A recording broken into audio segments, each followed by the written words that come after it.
Hello friends, GeM के education tube में आपका स्वागत है। मैं आपकी होस्ट आकांक्षा नया वीडियो लेकर फिर हाजिर हूँ।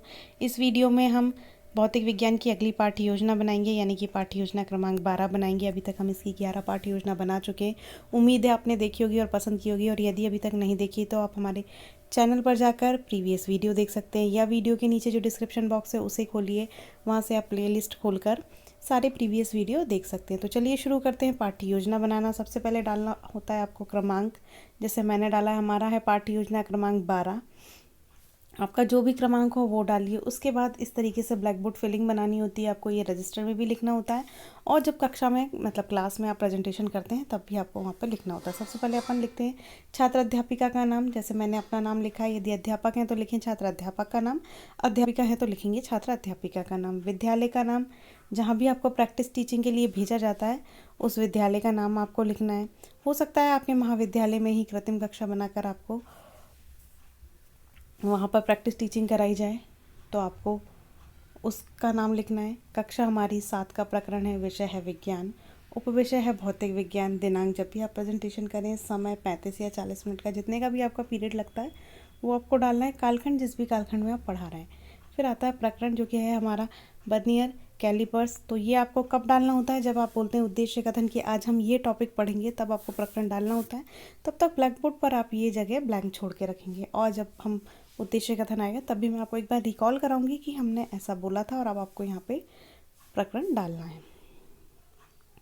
फिर हमारा पहला पॉइंट होता है पाठ्य योजना का सामान्य उद्देश्य, जो कि होते हैं हमारे विषय से संबंधित, यानी कि हम भौतिक विज्ञान क्यों पढ़ा रहे हैं, विज्ञान क्यों पढ़ा रहे हैं, वो हमको यहाँ पे लिखना है।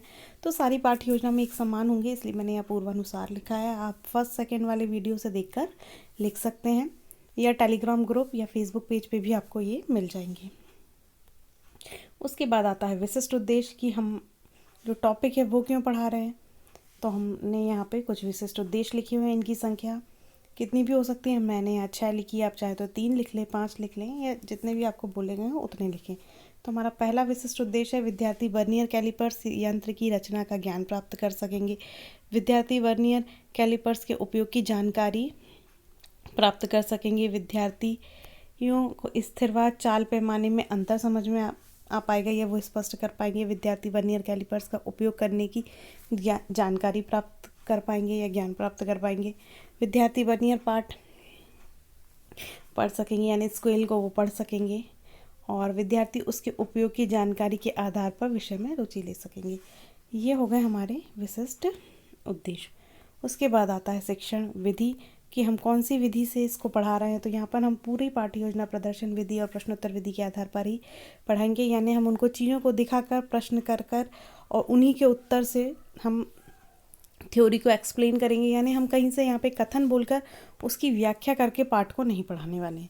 हम सिर्फ चीज़ों का प्रदर्शन करेंगे, प्रश्न पूछेंगे, उन्हीं के उत्तर से उनको खेल खेल में ही प्रश्न उत्तर के माध्यम से ही सारा सिखा देंगे। उसके बाद आता है सहायक सामग्री। तो यहाँ पे हम वर्नियर कैलिपर्स, छड़, खोखला बेलन, सिक्का आदि का इस्तेमाल करेंगे, जो कि हम वहाँ पे उनको दिखाकर सारी चीज़ें पूछने के लिए और एक्सप्लेन करने के लिए करेंगे। फिर आता है पूर्व ज्ञान, बहुत इंपॉर्टेंट रोल होता है।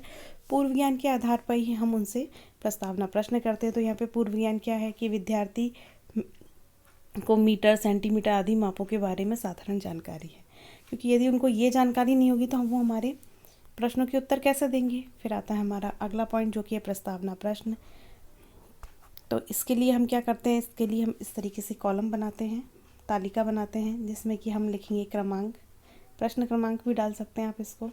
यहाँ पे लिखेंगे छात्र अध्यापिका क्रिया या व्यवहार, या आप इसको छात्र अध्यापिका प्रश्न और विद्यार्थी उत्तर भी डाल सकते हैं, या जिस तरीके से मैंने लिखा है वैसे ही लिख लें कि छात्र अध्यापिका क्रिया और विद्यार्थी क्रिया।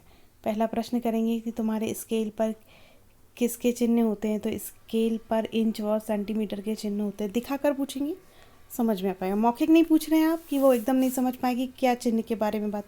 आप स्केल हाथ में पकड़ेंगे और इस तरीके से पूछेंगे तुम्हारे स्केल में ये क्या चिन्ह है, इस तरीके से आपको प्रश्न पूछना है। सेंटीमीटर के छोटे छोटे प्रत्येक खाने की लंबाई क्या होती है, तो वो बताएंगे 1 मिलीमीटर। फिर मिलीमीटर से भी छोटी लंबाई नापनी हो तो कौन से यंत्र का उपयोग करते, तो ये उनको नहीं पता, तो ये हो जाएगा समस्यात्मक प्रश्न। फिर हम उनसे उद्देश्य कथन के माध्यम से कहेंगे पहले तो हम उनको बता देंगे कि से भी छोटी लंबाई मापने के लिए हम वर्नियर कैलिपर्स यंत्र का उपयोग करते हैं।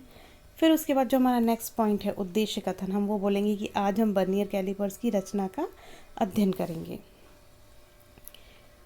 और उद्देश्य कथन आप कई तरीके से कह सकते हैं, दिखाकर भी कह सकते हैं, रोचक तरीके से, कई तरीके से आपको आता है तो आप उस तरीके से कह सकते हैं कि बच्चों आज ये देखिए, ये वर्नियर कैलिपर्स है, इसके बारे में हम पढ़ेंगे, इसके विभिन्न भागों के बारे में पढ़ेंगे। बाकी उद्देश्य कथन थोड़ा छोटा रहता है तो अच्छा रहता है। फिर उद्देश्य कथन के समय आपको क्या करना है, जो मैंने बोला था कि जब आप उद्देश्य कथन बोलेंगे तभी आपको प्रकरण डालना है, यानी जो टॉपिक की जगह आपने ब्लैंक छोड़ के रखी हुई है ब्लैक बोर्ड पर, जाते से आप पूरी ब्लैक बोर्ड फिलिंग करते हैं। बच्चों से अपना छोटा सा इंट्रोडक्शन, यदि पहले दिन जा रहे हैं, और नहीं तो गुड मॉर्निंग वगैरह आपने किया, उसके बाद आप थोड़ी बहुत बातें करते हुए उनसे प्रीवियस चैप्टर के बारे में बात करते हुए ब्लैक बोर्ड फिलिंग करते हैं। और उसके बाद आप इंट्रोडक्शन क्वेश्चन पूछने लगते हैं। और जब आप उद्देश्य कथन बोलते हैं, जब आप टॉपिक डालते हैं, फिर उसके बाद आता है प्रस्तुतिकरण। प्रस्तुतिकरण में आप क्या करते हैं कि इस तरीके से कॉलम बनाते हैं, शिक्षण बिंदु, छात्राध्यापिका क्रिया, विद्यार्थी क्रिया। कुछ लोग बोलते हैं कि ब्लैक बोर्ड वर्क, तो इसमें ज़्यादा ब्लैक बोर्ड वर्क होता नहीं, हम इसका यहाँ पर सारांश लगा लेते हैं। चाहें तो हम लिख लें, लेकिन थोड़ा सा ही आएगा, कॉपी में ज़बरदस्ती हमको एक कॉलम बनाना होता है। यदि आपके फॉर्मेट में दिया है, बोला गया है, तो आप वो बना लें कि बना लें। बाकी कुछ होता नहीं है हमको यहाँ पे ज़्यादा लिखने, हम थोड़ा सा डायग्राम बनाते हैं या फिर हम कुछ पॉइंट लिख देते हैं, तो वो आप वहाँ पे लिख सकते हैं। तो सबसे पहले हम क्या रचना पढ़ाएंगे कि वर्नियर कैलिपर्स की रचना कैसे होती है, स्केल को दिखाकर बताएंगे, चार्ट दिखाकर भी बता सकते हैं, जैसा चाहें आप वैसा कर सकते हैं। आप बताएंगे वर्नियर कैलिपर्स, छात्रों को दिखाते हो कि वर्नियर कैलिपर्स है, इसकी खोज फ्रांस के गणितज्ञ पिएरे वर्नियर ने की थी, उसी के नाम पर इसका नाम रखा गया। इस तरीके से आप उनको थोड़ा सा उसके बारे में हिस्ट्री बता देंगे। फिर चार्ट पर दिखाते हुए पूछेंगे कि कौन सा पैमाना है, तो वो बता देंगे मुख्य पैमाना है, क्योंकि वहाँ पे सब चार्ट में आपने लिख के रखा हुआ है। दूसरा, ये कौन सा पैमाना है, तो ये वर्नियर पैमाना, वर्नियर पैमाने से संबंधित ये क्या है, तो ये एक पतली पट्टी है। तो इस तरीके से आप प्रश्न पूछे जाएंगे, इसका क्या कार्य है, तो ये उनको नहीं पता है। फिर आप उनको कथन के माध्यम से बताएंगे कि इसके काम खोखले बेलन या बेलन की गहराई नापने के लिए किया जाता है। फिर विद्यार्थी क्या करेंगे, ध्यानपूर्वक सुनेंगे। इसी तरीके से आप उनसे और भी प्रश्न करते जाएंगे, जैसे मुख्य पैमाने तथा वर्नियर पैमाने दोनों के बीच में कौन सा पैमाना बड़ा है, तो बच्चे बताएंगे मुख्य पैमाना। या आप उनसे दिखा दिखा के पूछो, तो ये बड़ा छोटा उनको दिख रहा है। अब कुछ सब्सक्राइबर कमेंट करके बोलते हैं यहाँ तो आपने पढ़ाया ही नहीं है, सारा प्रश्न कर लिया, लेकिन उसको ध्यान से सुनिए, मैं बताती हूँ।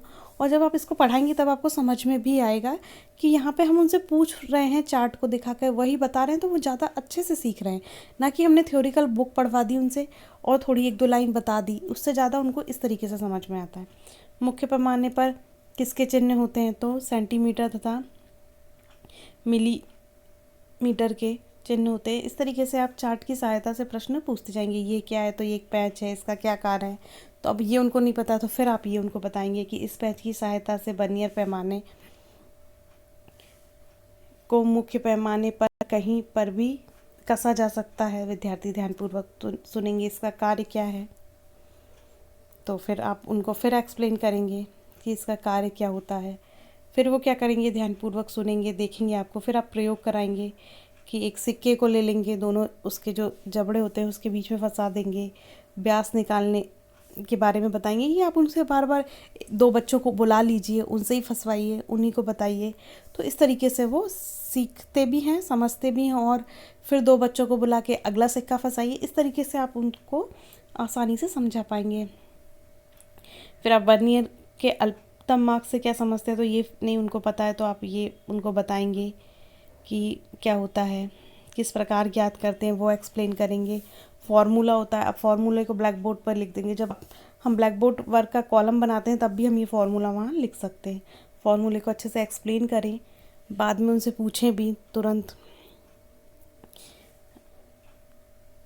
इसका तात्पर्य क्या हुआ, तो वो बताएंगे कैसे उन्होंने निकाला और क्या तात्पर्य हुआ। यहाँ पे प्रस्तुतिकरण कंप्लीट होता है। फिर हम इस तरीके से जो चार्ट हमने उनको बना के ले गए हैं, जिसमें हमने ये सब लिखे थे कि ये मुख्य पैमाना है, ये पैच है, ये वर्नियर पैमाना है, ये जबड़ा है, तो ये आप उनको दिखाकर शुरू में पढ़ा सकते हैं। फिर आपको वर्नियर स्केल का यूज़ करके सिक्का फंसा के उनको ये चीज़ें बतानी है। इस तरीके से आप चार्ट अलग अलग बनाकर ले जा सकते हैं। फिर आता है श्यामपट्ट कार्य। श्यामपट्ट कार्य में क्या है, श्यामपट्ट सारांश डाल सकते हैं आप इसको। इसके लिए आप ब्लैक कार्ड शीट का इस्तेमाल कर सकते हैं। उसको काटिए श्यामपट्ट आकार में, यहाँ पे चिपकाइए, उस पर वाइट पेन से या सिल्वर पेन से लिखिए, कुछ प्रमुख शिक्षण बिंदु लिख दीजिए या डायग्राम बना दीजिए, जो भी आप चाहें वो कर सकते हैं। फिर उसके बाद आते हैं पुनरावृत्ति प्रश्न।